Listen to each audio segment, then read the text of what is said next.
Thank goodness I have my Twitter ban consultant, Owen Benjamin here. Owen, thanks for coming on. Thanks for having me, brother. Yeah, I'm here to help you through your transition. It's yeah, because I was previously a platformed American. Yeah. I'm now trans and deplatformed. You've been depped. I've been depped. I'm glad too that you're here because, I mean, you're an expert in comedy. I was kicked off of Twitter for making a really incendiary, violent, oh no, it was a dad joke. Yeah. I made a dad joke. Yeah. And then I got kicked off. And a bunch of lefties made the same joke. They stayed on. Well, they'll kick you off if you kick a sacred cow, even if it's nothing. Like, I was banned for life for making fun of David Hogg. And that's when I realized there was something seriously going on with that kid. Yeah. I've made fun of David Hogg. I haven't. Well, maybe not on Twitter, though. I actually don't think I've ever made fun of him on Twitter. Well, I was pretty relentless. And then when they realized how they could get me, which is so ironic to the leftist disposition in Hollywood. Yeah. Because I said, anybody that isn't old enough to grow pubes can't tell me not to have a gun. They said I was sexualizing a minor. He was about to be 18, and that's not sexualizing a minor. They are sexualizing minors. You lost your career because you refused to sexualize minors, because of the trans kid thing, Yeah, right? yeah. And people don't believe me, so I may read emails from CIA. It's kind of a little blow, but like, do it. They fired James Woods. They fired James Woods. They fired Joe. And it's the heart of darkness. There's that. Yeah, it's true. Like, it's just like they hole. started the Me Too movement in a conference room as they were repping Harvey Weinstein. Yep, that's right. So, there's that. But yeah, I refused to, I was calling out this dude who had a 5-year-old boy that he was saying was a girl and he was going to put him on hormone blocks and stuff. I'm like, that's abuse hiding in plain sight. Right. People can be broken up between like abusers, people that sit by and watch, and then people that don't sit by and watch. It's kind of what the world's broken up into, and they get real mad when you don't let them eat the babies. Is that Bill? Bill, when did you get here? Yeah. President Clinton. I love it. What have you to do with us, Jesus of Nazareth? Yeah, that's really. Just come on, I'm a little hungry. Hillary, can we eat one of these little babies? That is how the election's going to break down. And the fact that they kicked me off 3 days. Well, it's by design. It's by design. It is by design. Oh, 100%. There's no question. Yeah. Because, I think they kicked me off because it wasn't what I said. I said something. I made some joke about the election that everybody makes. And then they kicked me off the next day, right after Don Jr. tweeted something I said making fun of CNN. And it was right then, they almost immediately kicked me off. Isn't it a bad look for them, though, to kick off conservatives, blue checkmark conservatives, 2 days before the midterm elections? You'd be surprised how many people don't notice. Because that's one of the great things and weaknesses of conservatives is usually we have jobs and families. So it's like a lot of people they can't tell unless they're listening to the podcast. Right. They're just like looking and working and dealing with families. A lot of leftists are unemployed, just childless, warlocks and witches. They're just running around doing spells and stuff and chanting. Yeah. You're joking. Witchcraft abounds right now. And I am not speaking about some fringy thing. Vox.com encouraged left-wingers to practice witchcraft. Yeah. Everyday feminism, encouraging people to practice witchcraft. This is John Podesta, wasn't he? Didn't he have some spirit dinner or something? Yeah, and I just introduced my wife, who's here, to some of these emails, and she, like this last week, because some of this stuff I missed. Yeah. I've just been coming out of my office like, Amy, they're witches. They're actually witches. And then door closes. I open the door. I'll be out for lunch. Thanks. Something weird is happening in Haiti. Because I don't like going down the conspiratorial rabbit holes that you can't prove, but the ones that are just right there, like they have parties where they cut up a cake that looks like a human body, and they're like, "How is your flesh tasting, Hillary?" And they're like, And they think that's normal. Yeah, they're like, "We're taking strength from it." I'm like, dude. Most of my buddies are like truck drivers and plumbers and stuff. Like no one's like, not hosting spirit dinners. No, that's hedonic treadmill like your whole life. Right. That's like you've run out of sins and you just have to invent them. Yeah, you're almost tempted to practice virtue because you've just run out of sins. Yeah, so maybe I'll give virtue a try. Try to it's like, get some adrenaline. Dude, I've been doing lines of ethics all morning. It's nuts, man. I turned down a murder this morning, and I feel like I can't feel my face. Oh, yeah, I've been faithful to my wife for days now. Dude, I'm so high off it. So it seems like everything's going well for you. It You're is, really dude. high off. No, it's fun being off Twitter. It actually clears your head a little bit. This is what I've wondered because you've been thoroughly deplatformed. You're still on YouTube. Yeah, I'm on YouTube, and then they took away my live streaming, so I started another channel, and it was up to like 2,000 people watching within like a week. That's the thing is they keep trying to get rid of people, and all it does is solidify your base. It's having the opposite effect, and it's kind of hilarious to watch. This is what I think, because they think they kick you off Twitter, they kick me off Twitter, and then the audience goes away, and then nobody hears from you ever again. But then you crop up again, and immediately you get your whole audience back. This is what I think is going to happen in the midterms. This is what I suspect is happening. We have been told 0% chance Republicans are going to get blown out in the House. Don't even vote. It's not even worth it. Yeah, I think I'm very optimistic. I know Clavin freaked both of us out a little bit. He keeps texting me. He's now become Ben. He's texting me all this pessimism. But being like a comedian and just never bending the knee, I get to see a lot of perspectives. Mm-hmm. Like, it's never the people they say are against Republicans. It's never these big voting blocks. In fact, a lot of times it's the opposite. It's always these leftist weirdos that are literally eating human cake flesh. They're like, oh, the Jews hate Trump. And meanwhile, all these Israelis are emailing me like, we love that dude. Yeah. Meanwhile, Israel is building Trump a train station in Jerusalem. Literally. Right. And they're not against political correctness stuff. That's right. It's only white girls from your alma mater. I know. They're ruining the world. They're ruining the entire world. It is all white millennial girls. They have some Ivy League degree, certainly. Yeah. And they're offended on behalf of every other person on earth. Literally. They're like, well, I have a made-up friend whose friend is black. And Jerome doesn't like it. Yeah, T-Bone. And that's the thing is they always treat them like the worst stereotypes of what they're trying to defend. That's right. They're like, they can't read, so that isn't very nice of you. And you're like, they can read. They can read. They do this on voter ID. They say, Michael, we can't require IDs to vote. Black people can't get IDs. Exactly. I think they can. I'm pretty sure black people are entirely capable of getting IDs. In fact, I think they have IDs. I've been to bars with black people. I've bought tobacco. I've traveled on airplanes. I think they can get IDs. If they stop importing them, I think you'll see Hispanic people start leaning right. Oh yeah, they already do. That's why they lean left, just because they get a new crop of illegals. Yeah, right. And they're like, we'll give you a card if you vote for this witch. And Hillary's like, abracadabra. And that's the thing is like people assume that my wife was on the left because she's half Mexican, and I'm like, her whole family's on the right. Like, why would you assume that? Yeah, right. It makes no sense. Like, I'm really tall. I don't play basketball. I'm not black. That's true. It's a stereotype on stereotype. This actually, what you've just said, your wife, she makes me really grateful for America. She does. The American dream. It is the dream. The American nightmare being married to Owen Benjamin sometimes. She's a brave woman. But it makes me really grateful. And this reminds me of Operation American Gratitude. Oh, tell me more about it. I don't know if you've heard about this, Operation American Gratitude. I really like them for two reasons. One, because then we can make a little money, honey. But two, you know that. But also, they do excellent, excellent work. This is the opposite of witchcraft. Operation American Gratitude was started when the founder heard a Vietnam veteran say on his podcast that he had never been welcomed home in 50 years since returning from Vietnam.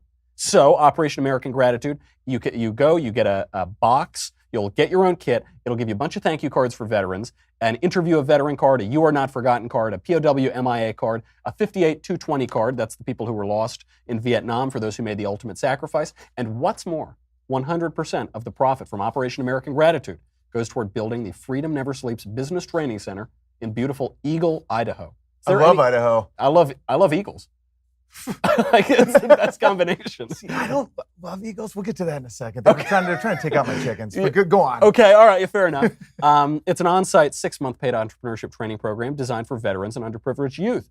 You can make life better for Vietnam veterans, and you can also instill a sense of gratitude so that your kids don't grow up to become these screeching, awful, millennial, America-hating people.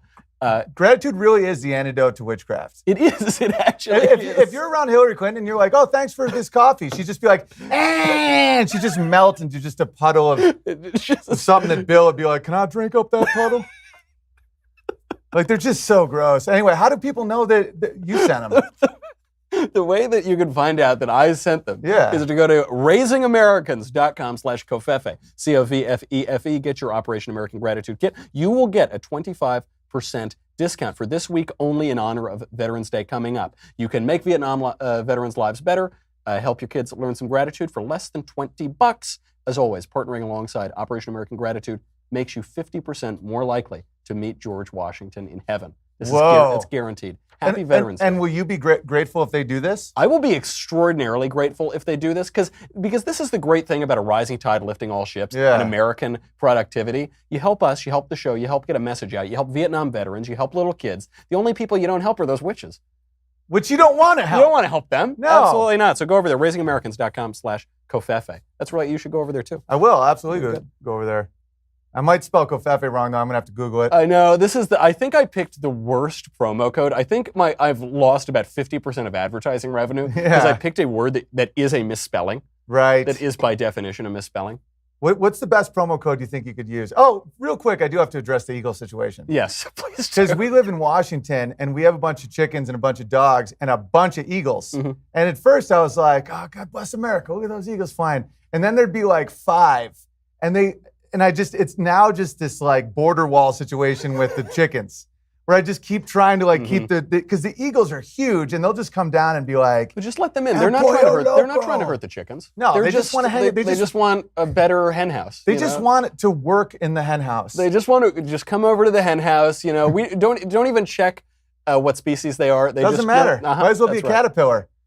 Those talons and that giant sharp beak are just randomly there. Are you trying to tell me that just because Guatemalan authorities arrested 7 human smugglers in the caravan, those eagles are trying to do your chickens harm? Who's to say what rape is? I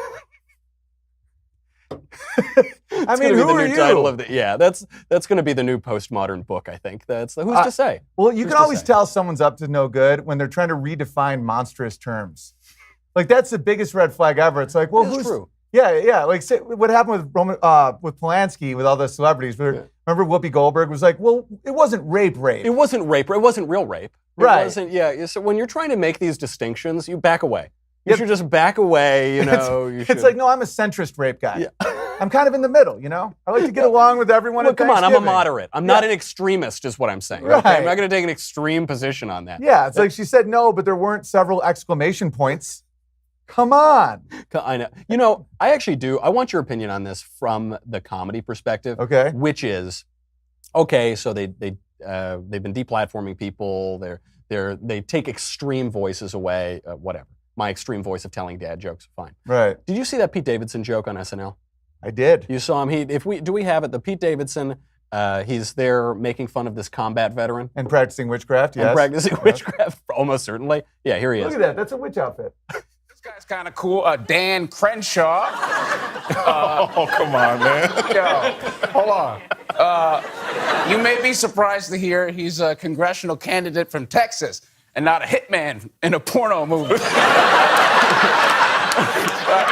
I'm sorry. I know he lost his eye in war or whatever.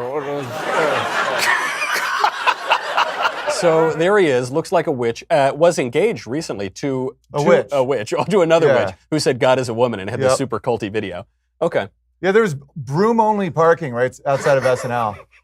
It's really efficient. It's good for the environment, The crazy thing about this, and I was arguing with people on Instagram, which is my new Twitter. I've made it just toxic. I know. I'm with you. This is actually what bring that heat. I was like, oh, Owen's got great Instagram posts, and I'm only there because I got kicked off Twitter. That's free market. That's why their stocks keep tanking.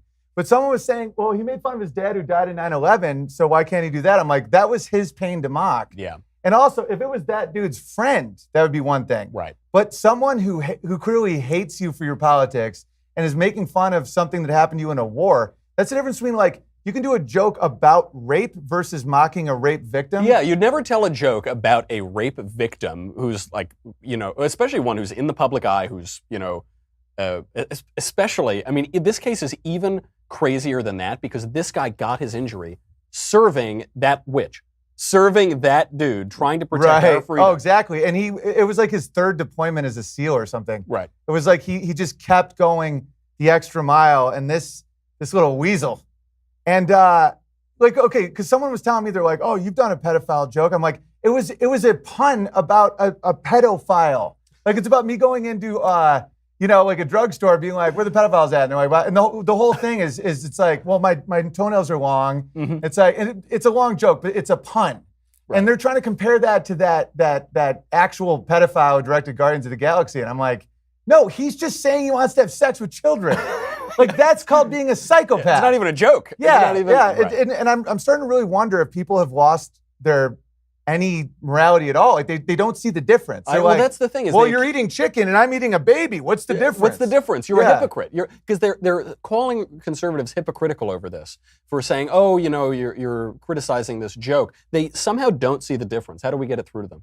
I don't think you do. I think you just we just focus on our gratitude and just let this guy just keep just practicing witchcraft. And we just got to win. That's why we got to vote. That's true. We just got to bury him. Have you voted yet? I haven't yet.